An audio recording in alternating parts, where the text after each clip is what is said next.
All right, how we doing, guys? All right. Well, I certainly I'm bummed and very much wanted that game for the players, and it certainly didn't go that way for us. And when you get your ass kicked, you really got a couple choices in a fight. You pout about it, or you get back up and you say bring it on, and you get rocking again. And I certainly know that's what we're going to do. There's no finger pointing with our group. In fact, you see the fingers pointing in the direction that we need to do. Hey, let's work this, let's work that. And I admire that about our group. I've been on the teams where it goes the other way, where there's finger pointing and blame, and that's certainly not this group. So we're extremely disappointed, but I also know what we're made of, and we're not going to let this game beat us twice. We got a very good Charger team on the way, and we'll get right back. We got plenty of things to work on and get ready to get rocking again. But certainly bummed, and certainly wanted a really good kick-ass performance for the guys, and it didn't go that way. So open up to you guys and get started. Dan, David Moore, Dallas Morning News.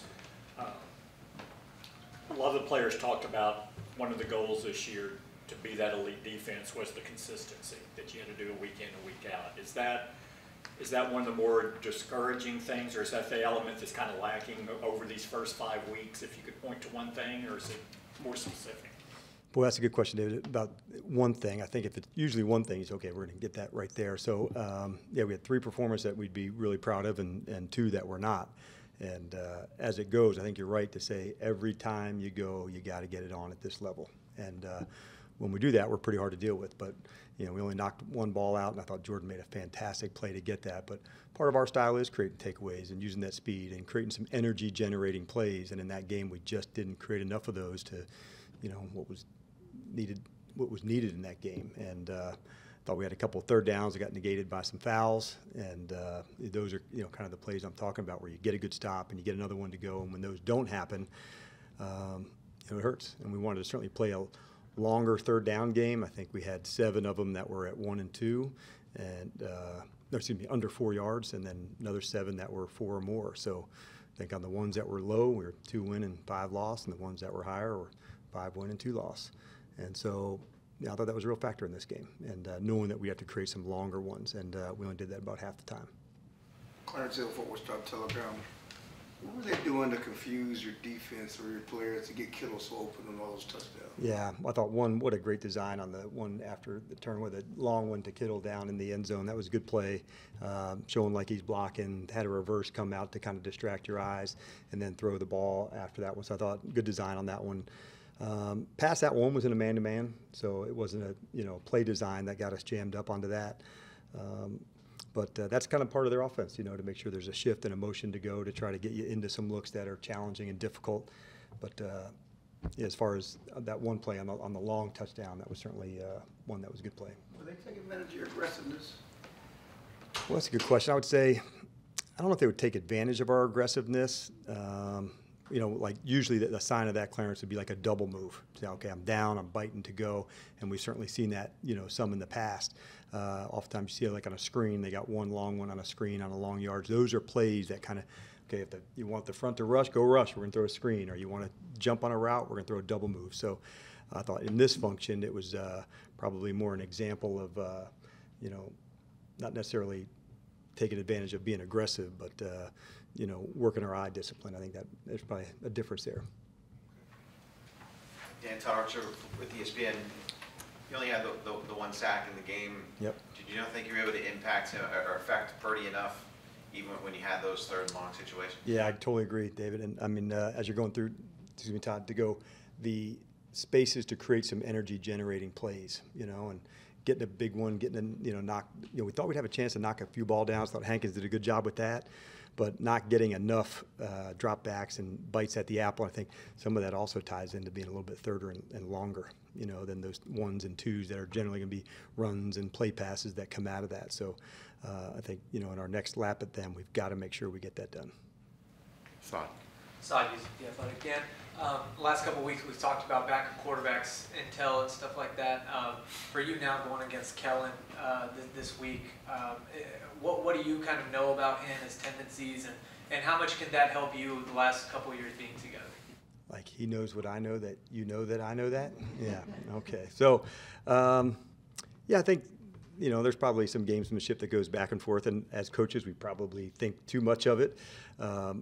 Because at the end of it, it'll certainly be about the guys and our ability to execute. But I think, wouldn't say both teams know each other well. Certainly Kellen and I do, just from a scheme and matchup standpoint of where we'll go. So there'll be definitely some gamesmanship back and forth as it goes. But by and large, it's still about the matchups and the guys and us getting ready to really, play like we want, get the energy generating plays that kind of defines us, and not as much about Kellen or I. Leighton, obviously, TBD on his whole situation, but when you look at the way that your safeties play and how much can that help in terms of your linebacker depth? We saw Bell make that transition after training camp, and just how do you look at your linebacker situation? Yeah, so let's all keep our fingers crossed for Leighton. He's such a warrior, and I thought a number of guys I thought played, to the level that we'd like to see, and Leighton was one of those. He's super consistent. He's kind of always thinking. He's always ahead of the play. And so we'll just have to wait, like you said, till the test and we get a better feel for that. But like all things, we hate that injuries are part of things, and because there's like a guy behind that injury, so I don't even want to think about, where it is and what it is. But we also know there's going to be parts that challenge us through the year. And that's not just on our team, that's on every team. And so that's why you better have a big, deep crew that can roll and be able to make adjustments. And if we have to do that, we certainly will. But we'll wait and see what the prognosis, looks like. But you better have a big crew, because in this game there's going to be injuries, there's going to be things that set you back. And when they happen, you better be ready. And I think a great example of that is Bell, saying, all right, we knew that was a big loss with Demo going down. I thought Bell's really answered that challenge. Calvin Watkins, Dallas Morning News. Micah gets a lot of attention, obviously, and you move him around. How would you evaluate him last night? I think they said he had one QB pressure, which is unlike him, because he's usually getting about 4 or 5. Yeah, I thought for sure. And that's, I thought over the last couple games, they were, trying to make some adjustments between them and New England both to say, this player, isn't going to be the one, and we got to make sure not only do we move him, but that other guy step up too when those moments happen, to say, all right, if there's going to be attention over to Calvin, then Dan, you got to make this play. That's how it's got to go down. So there's plenty of things, when I go back and look at the tape last night and again this morning, to make sure that we're making our plays and doing those. I fully anticipate that being back to our style and the way that we do it. But yeah, it's hard when all the attention goes to one space. You have to be really ready to attack in another way. Pat. Hey Dan, Patrick Walker, DallasCowboys.com. Kind of circling back to LVE. In the event he does miss time, I mean, this is a run defense that is mostly upgraded, but 2 of the last 3 games kind of taking a step back, but LVE has consistently been one of the key guys in helping to stop the run. No doubt. How would you supplement his loss in that aspect? Yeah, it's like I said, it's a challenge. And, certainly Damone, stepping up and having a big piece of that to go. And we'll have others that will have to do that, including Micah, to be into that space. But as it goes, we'll take a look and see where the week goes. But, that's one that we'll have to consider for sure. Scott. Skyler Dixon with BAP. You guys have had fast starts defensively, obviously, all season. How do you kind of address or look at a rough start in a big game like that? Do you just look at it kind of a one-off, or is there some things you feel like you have to address with the guys? I hope so. I think, when you have some penalties on the first drive, that, certainly contributes to it. So we had an offsides, we had a face mask, and so when you get the ability to extend some plays, that's, something that you don't want. And quite honestly, if they get down, you just, even when you get down in the red zone, man, you got to make them kick a field goal into that space. And so when those happen and they get down the red zone, man, you got to stop them at the gate and make sure we can play really, rock solid red zone. And so the fact that we didn't yesterday bothers me, and we'll certainly spend plenty of time on that spot. But yeah, as it goes on the first drive, if you get a penalty or something that can extend a drive, that'll certainly set you back. Nick Harris, DallasCowboys.com. The San Francisco offense, it felt like in the second half they found another gear to be able to attack the pass game specifically. But one moment comes to mind when they converted on a long 3rd down, holding penalty moved them back, and then they were still able to convert about 20 yards downfield. Did they find anything, do you feel like, in the second half, or was it kind of the same problems as the first? No, I would say the passing game, obviously hurt us, last night with the explosive passes, the big ones to go, because going into it, we really thought, man, McCaffrey has really been on it in the running game, et cetera, and all the big plays that have taken place with him in the running game. So I thought the guys did a good job knowing that he was going to be the focal point. So to see some of the big passing plays, and especially the one that you're talking about, the 3rd down one, I thought that was one that really hurt, to have a 3rd and 15 and convert not only for 15, but, extended past that. That one hurt for sure. And, in those times you're kind of, is it going to be this play or this play? And, they've been a good screen game, and you've seen Debo and Christian both work guys on screen. So you're thinking of that space, and they rip one down the middle. So, tip my hat to them on that one. Hey, Dave Loffberg, Cowboys Radio. Dan, so they end up, they have 171 rushing yards, but 41 attempts. So, right. And McCaffrey was 20 carries, under 3 yards a carry. So when you look at the totality of the run defense, what was your evaluation of it? I didn't like the big, touchdown run, obviously, on the one where Leighton was injured. But I thought going into it, a couple of times the run just felt a little too long. The 3-yard run that needed to stay 3, and it got into 5 or it got into 6. And I think those created some of those 3rd and 1s and 3rd and 2s. And I really thought we need this thing to be 3rd and 4, 5, 6, 7. And so although the numbers, with McCaffrey running may have not seemed a lot, some of those ones may have had a TFL on one, all right, and then it went to 2nd and 4 on some others. So I thought that part, I wasn't as pleased with the byproduct of getting to all the 3rd downs. I think we spoke here last week about, I think in the Arizona game, they may have only had 5 3rd downs. They were kind of being that efficient on the early downs. So we thought we got to get them into 3rds and we got to push them into that spot. Well, we did. We got 14 or 15 of them that we had our ops to do that, but just more of them lower than I would have liked, to have that many in the 1 and 2 neighborhood as opposed to 4, 5, 6, where it kind of takes out some of the, run aspect of some of those short yardage ones. So I thought that was one of the factors in it. Although I wasn't discouraged in the run game, I didn't like a little bit like a paper cut, still bleeding, still too much for me, because they had 2 drives that went, double digits. So we got to get them off the field, and having those longer 3rd downs I thought would have been a real factor in that. So all things in the next matchup that we got to nail. Michael Gelkin, Dallas Morning News. With Micah's ability to have more off-ball reps with the late situation? Yeah, potentially. Potentially. Yep. What does he bring in that respect? Because obviously we've seen him a lot this past couple of years as more of an edge end type guy, but from that standpoint, what does that profile offer? Yeah, I would say, like for a team like yesterday, there might have been a toss play out. I think it was to the defensive left. And you see some of his speed go, basically matching the speed of the running back, to the edge. So that's one of the things that you feel from him. He's got ability, in coverage to really break in some zones because of the quickness that he can go from, 0 to 60 really fast. And then from off the ball as a blitzer, are you going to count him as a linebacker or count him as a D lineman? And, where do you match up onto that? So those are some of the advantages that you get.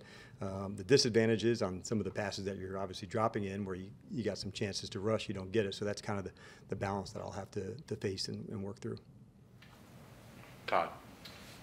Dan, after these 2 road games, are you still trying to figure out what you guys are defensively because of the variances and showing in the 3 games been so good and then the 2 not what you wanted? I didn't tie it into the road. I think our opener we did pretty good. And that was on the road, I'm pretty sure. So that one I don't feel as jacked up about or anything. Honestly, I loved our preparation and mindset, and so that's why I was, I was so disappointed for the guys, when you get your ass kicked, to say a lot of things to look back at, but going in and thinking, we wouldn't perform well in the red zone or get some moments like that surprised me. When you're not coming up with the turnovers or the game impacting plays, do the guys still need to figure out how to get the job done when that's not happening? Yes, because that's not going to be the case. But I think that kind of goes back to, hey, we better make sure, these 3rd downs, we can nail them. We had a couple fouls that extended some drives, and I thought, not like you have to play a perfect game. No one ever plays a perfect game, but you got to play clean. You got to make sure those things can take care of themselves. And so that part, I was surprised that we didn't create some longer 3rd downs for us to really allow some of that rush and pressure to take place. Scott. Head coach in this league, blowouts like this don't happen to anybody that often. How much of your mindset is making sure, this doesn't really linger for your guys? I think a lot, and that's why, I was pleased to see that, there wasn't any fingers pointing elsewhere. It was pointing in the direction of what we want to get done, what are we going to do in the meeting or at practice or something specific to work on. So, and you definitely want to make sure that that doesn't linger. It's okay to use the the anger and the disappointment, but not where it goes on and on into the next phase, because your preparation, has to be on point each and every game going into it. So if you let this one go in and linger and wait, it would certainly affect your preparation. You better not be able to do that. So, but it definitely hurt. Like I said, you got two choices when you get your ass kicked, and pout about it, or they bring the next one on and get ready. And so that part I'm certain we'll do. But yeah, I was definitely bummed to have them have that experience. Who's the defensive play caller? Lake's not there. In the past, it's been J.K. and Malik Hooker. Those have been some that we featured into that spot. Sometimes in practice, we'll rotate somebody different just to give them a go at it, like I've done it with Bell before. I don't want you to say anything. I just want you to hear it and listen. So if I do call you on this at one time, you'll know how that goes. But yeah, generally, if it wasn't able to be Leighton, then J.K. and Malik could be the others that do it. Speaking of J.K., how do you line up offsides? I think just every once in a while it can happen at any position. You lose a focus on one thing, there's a motion, you come down, you're ready to guard. And so, hey, trust me, no one's going to kick our ass more than we do ourselves. And whatever noise outside our building happens, trust me, it's plenty louder for inside and our standards for how we want to do things. So I think he'd be the first to tell you, he's more than disappointed and on that play. Based on Houston's coach, did y'all want it too much? Did the team want the 49ers too much? There was so much talk about this game. Somebody asked me that question. Can you have too much, want to? And I think there can be. I don't know if I would say that in this case, because on each one you kind of want to go through the right process and the right going and let the game's intensity dictate that. But I thought coming in mindset-wise, we weren't over the top and going crazy. It was a focused way, and so. Yeah, I was really disappointed, but yeah, I don't think wanting it too much, makes you not play well enough on third down and those things. I think I didn't feel that guys were running, crazy and not with poise and in calls and communicating, so I didn't feel a sense for that. But I recognize the question where you're at. I didn't see that with this group. Have I been a part of something that's happened before? Yeah, of course. How do you get the most out of Wednesday's extra day in terms of using it to correct what you need, but also not sitting in too long in it, as you said? Yeah, I think that's a good question, Mike. And the reason I say that is because I think when we lost Arizona, I wish we could have played Thursday. Wish we could have played Monday. Let's just play the next day. And in this case, I think it's probably better to have one more. We got some guys banged up that we want to make sure we're getting back and get ready and get our preparation going. Let's take what we need from this one and then fully transition into the game plan for the Chargers. And so I think each time's a little bit different now. I'll be honest, I'm glad it ain't a bye, okay, and that we get our, ready to go. But heading into it, you'll use a little bit to jump ahead, the personnel, who they are, how they're doing things, and with a team that you haven't played all the time. For the players, it's more about their matchups, and then as they get in and I kind of go through the game plan with them, they already have a feel for some of their guys and who they'll line up against. A lot of that will go on by the player. Hey, his hands are high when he punches, his releases are this, some things that they study on their own. What's the dynamic of just the familiarity that exists between not only you with Kellen, but your entire defense with Kellen and vice versa, just going into this next one?